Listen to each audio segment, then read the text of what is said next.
Each woman's story makes up the collective history of women in the military, and every story is important.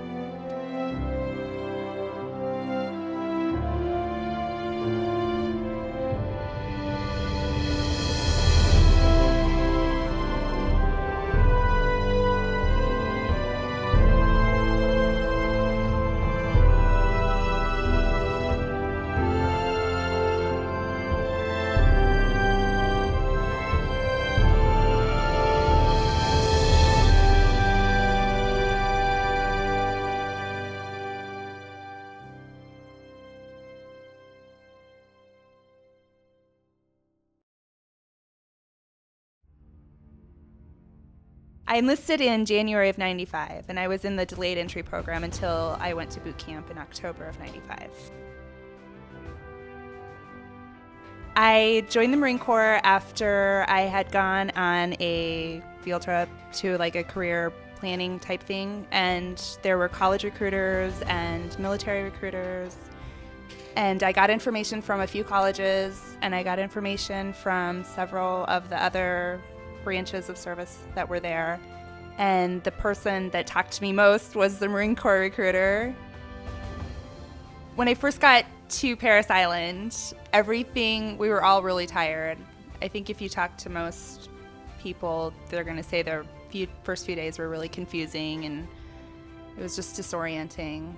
After you got through the initial shock, it was just hectic and busy and a lot of everything to take in at once. I think physically, for me, it wasn't that hard. I wasn't what you would call a very athletic person, but for me, it was easy. Mentally, it was probably harder for me. I had a lot of things that I should have separated from just being at home, and I should have been in a place where I'm at boot camp, this is what I need to accomplish.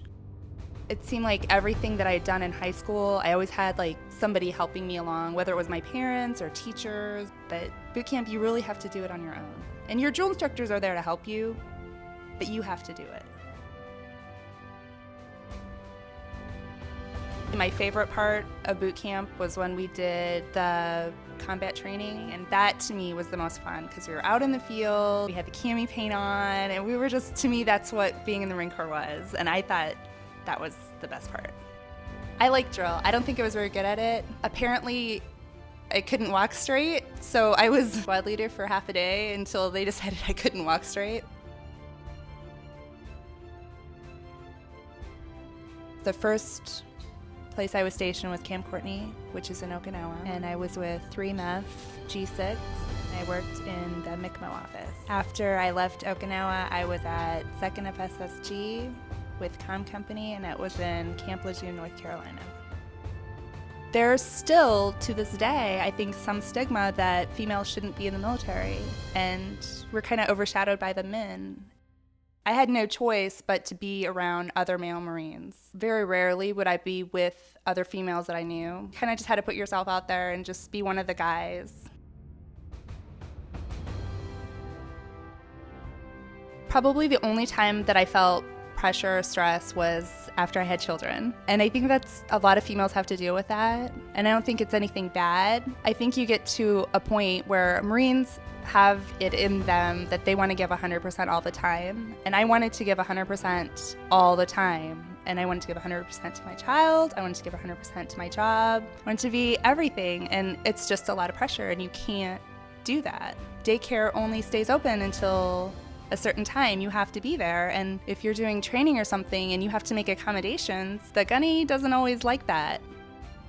When I went to Lithuania, I left just a couple days shy of Caitlin's 6-month birthday. They didn't want me to go because there's actually the cutoff date. You're supposed to be non-deployable until your child's 6 months. And I begged to go. I wanted to go to Lithuania because it was an overseas deployment. Females didn't always have the opportunity to go overseas, and I wanted to go. From the mom point of view, I felt a lot of pressure that I should be there with her. I wanted to prove to my unit that I can be a mom, I can do my job, I'm still of value to the Marine Corps, and I can do everything.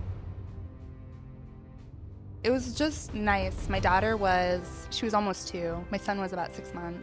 And it was just nice just to be able to get up and be a mom.